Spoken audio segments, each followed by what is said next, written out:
Namaste. Welcome to the class. So, our topic today is devotion and compassion. And the last few days we've been working with the heart, and therefore, the qualities of the heart are not just the negative ones, where it tends to be the seat of fear. It tends to be a place where we start feeling anger and a lot of negative emotions. But on the beautiful side, it's also the seat of devotion, the place where we connect to the divine. And it is also the seat of compassion. And compassion is the language of the heart, to borrow an explanation from Dalai Lama, who said this, that compassion is the language of the heart. And what it means is that when we practice compassion, it is possible for us to expand our own hearts and feel more love, feel more joy, and express that love to others. And particularly in these difficult times, we know so many people who've lost their loved ones, those who have people who are suffering from the illness. We might have these situations in our own homes. And the natural tendency is you get exhausted tending to so many things. You start feeling, how long is this going to last? Sometimes we feel a sense of self pity and feeling sorry for ourselves. Why do I have to go through all this? Why do I have to experience so much pain? But when we step out of ourselves and express love, compassion, concern, kindness, care for others, then that becomes a great way of doing some good to others in these times, as well as doing good to ourselves. Sri Teshwarji, in his Holy Signs, talks about some of the meannesses of the heart. And he had 5 meannesses of the heart there. I'm not going into all of them, but some of these things were about, getting stuck in our ego, feeling that we are better than others. And when we have these kind of attachments to ourselves, and when we tend to compare ourselves to others, then our own heart becomes darker, and that becomes a seat for negative emotions. So a way to cleanse our heart, a way to open our heart, is to send more loving compassion to others. The other topic today is devotion. And again, the seat of devotion is the heart. And so many of you are long-time meditators, and I've experienced this a lot on my time on the spiritual path, which is now close to a couple of decades. And there have been dry times, times when I have not felt the connection, times when I just turn up, sit down in meditation, but nothing much happens.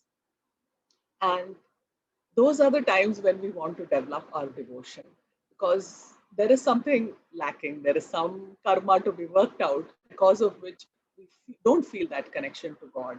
So the heart is the seat of devotion, and developing good qualities for the heart, uh, the foundation to it is to develop devotion. When you have devotion, then automatically everything else starts to work out.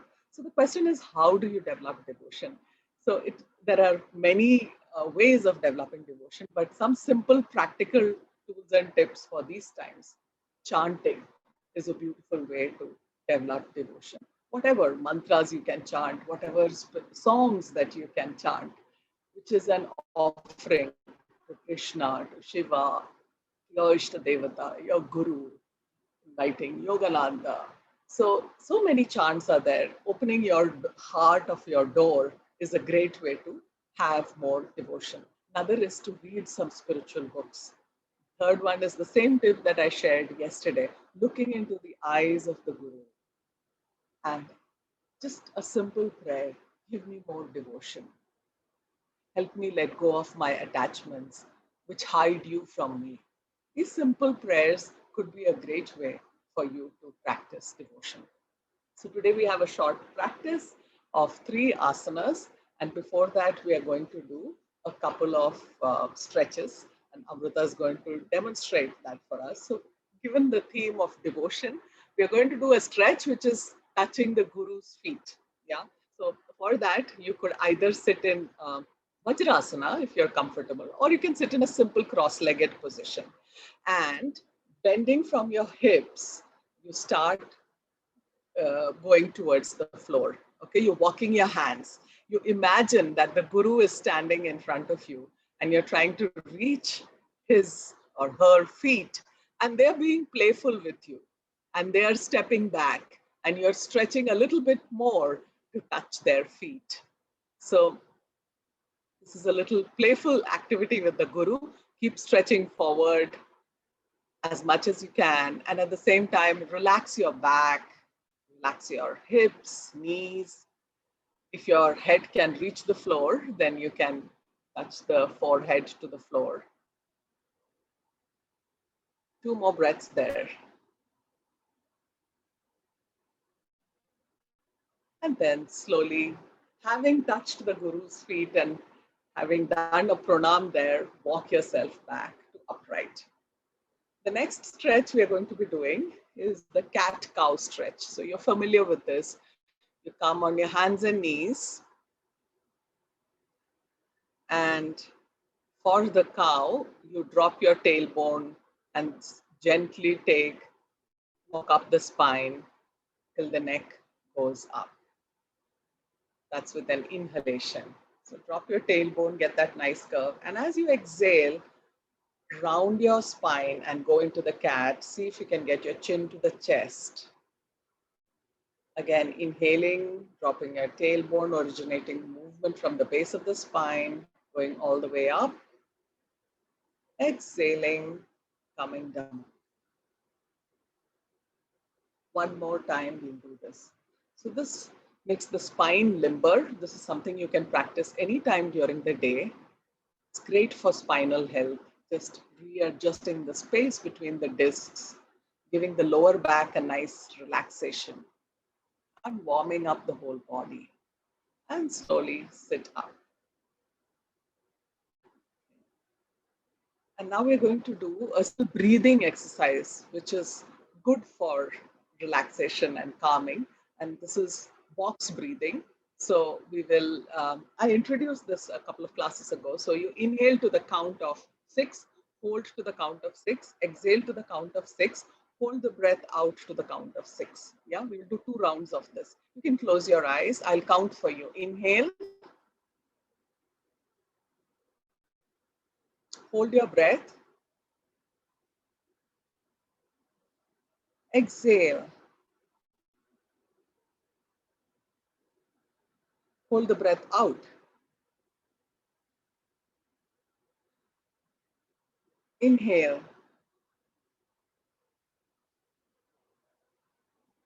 Hold. Exhale. Hold the breath out. And resume normal breathing.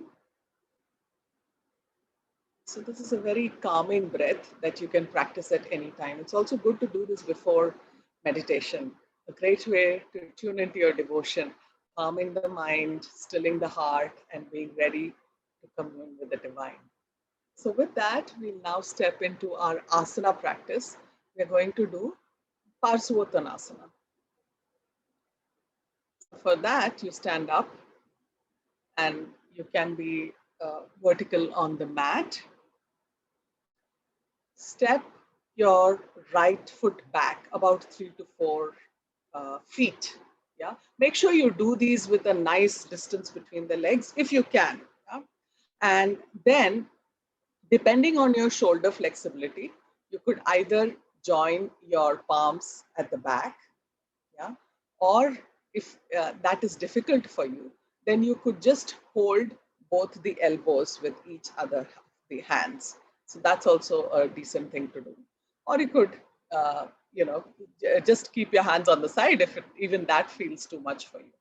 And then making sure your left knee is straight but not locked, bending from the hips. start to bend forward.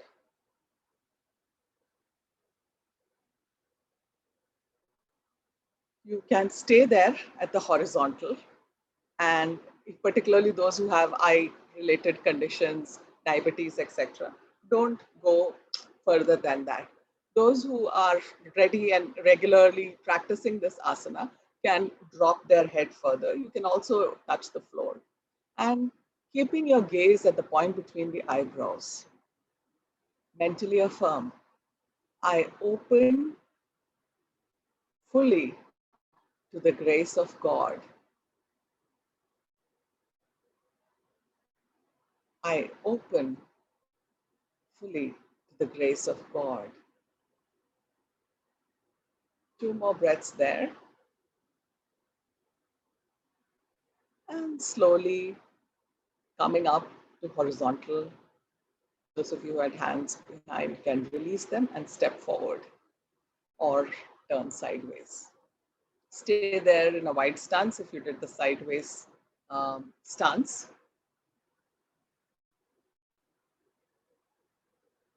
I offer myself fully to the flow of grace. And now we'll repeat on the other side. So if you stepped your right foot back, now this time step the left foot back. Make sure you square your hips. You can have your hands behind you.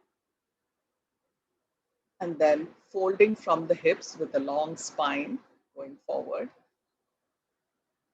And stay at horizontal if that is what you can do. And if you can go all the way down, then do so. I offer myself fully into the flow of grace. Keep breathing. The knee is soft, not locked. 2 more breaths there.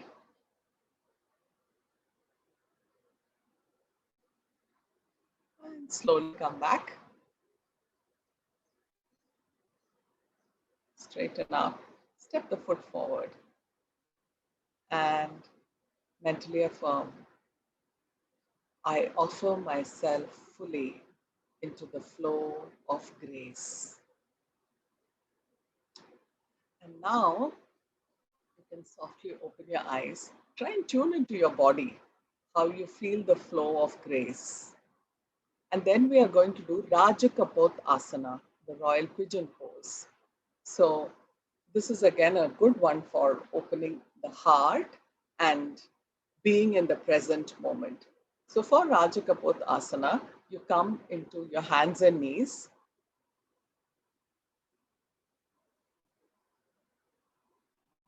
You can be on the floor.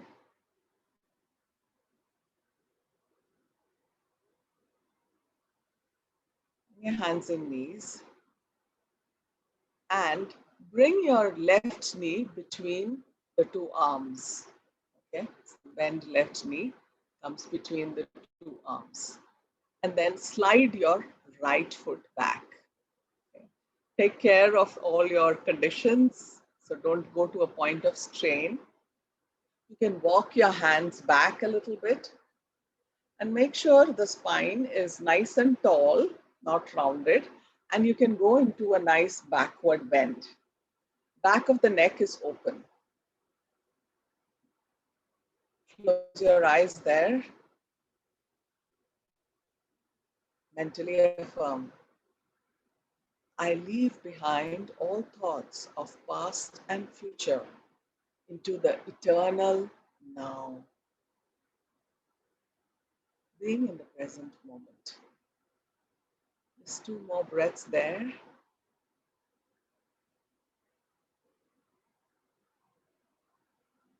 And slowly releasing, walking the hands a little forward and coming back into the cat-cow.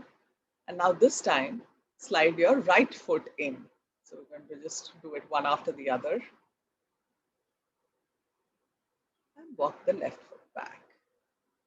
Walk your hands back and go into a nice backward bend.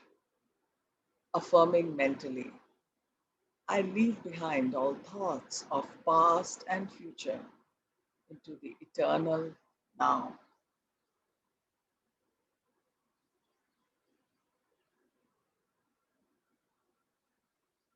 Two more breaths there.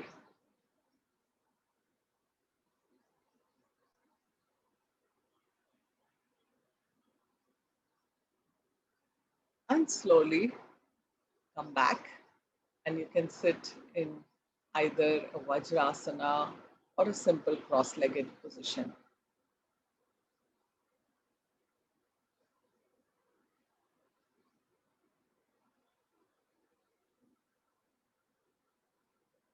Leaving behind all thoughts of past and future into the eternal now. And our last asana for today, before we do Shavasana, is Yoga Mudra. So, Yoga Mudra, or the symbol of yoga as it is called in English, is a very devotional surrender to the divine, and it's a very, very powerful pose. So, for Yoga Mudra, you can either sit in a simple cross legged. If you have been practicing, you can sit in half lotus or even a full lotus, Siddhasana, Sukhasana, all are possibilities. And then you can join your palms at the back. Okay, so this is the full version of Yoga Mudra. Now, if that is difficult for you, you can just join your palms in front, and as you go down, place them on the floor and put your forehead on the palms. So that is a variation, particularly for those of you who have tight shoulders. But Amrita is demonstrating the full version. So with an inhalation, lengthening, folding from the hips. Okay, be very gentle on your knees. If you feel tension in the knees, then just make sure you release them. And slowly come down as much as you can. Some of you may not be able to come all the way down, so you can just place your palms on the floor and rest your forehead on the tip of the fingers. Affirming mentally, I am thine, receive me. Surrendering to the divine, I am thine, receive me.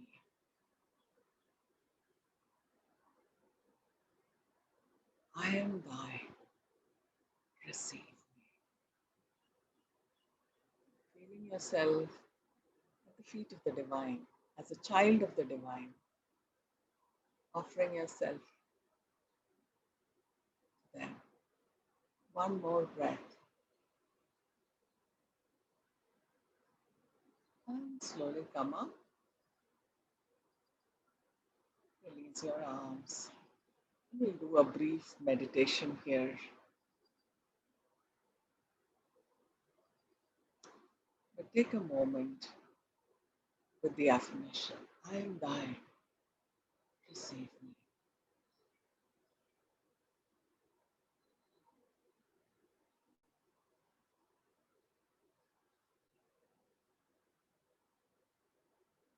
Visualize the divine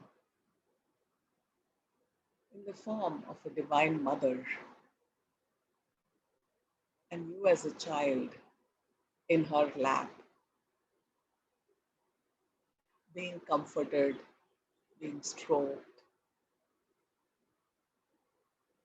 and feeling deep love.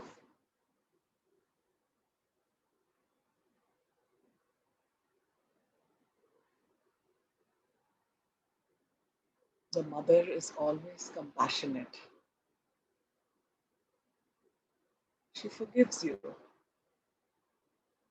for all your mistakes. So feel that loving compassion of the mother.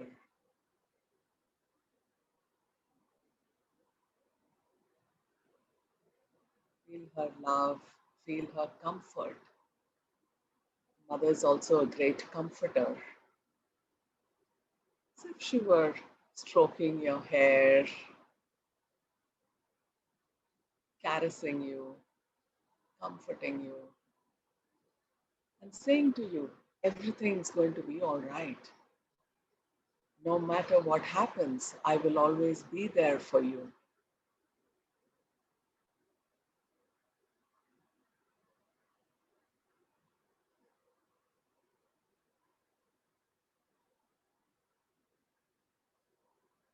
Stay with that feeling of being loved, comforted,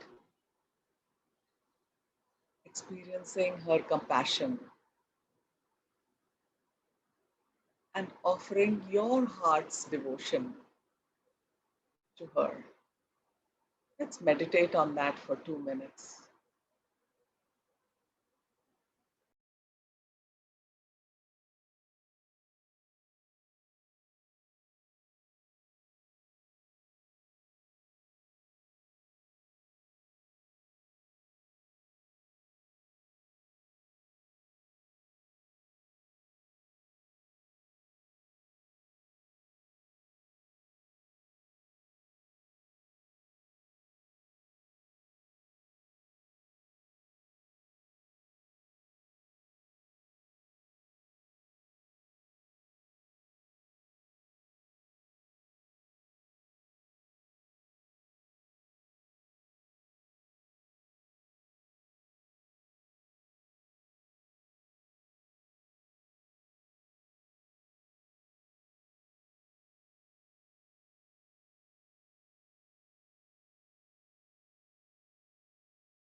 Softly letting go of your meditation. Let's close with a healing prayer for the world, a way of our expressing compassion for what is happening around us. So please join me and repeat this prayer after me, joining our palms together, the heart, closing our eyes. Divine Mother, thou art omnipresent. Thou art in all these thy children. Manifest thy healing presence in all bodies, minds, and souls. Let's rub our hands together and chant Om 3 times, sharing our blessings with the world, particularly remembering all those mothers today.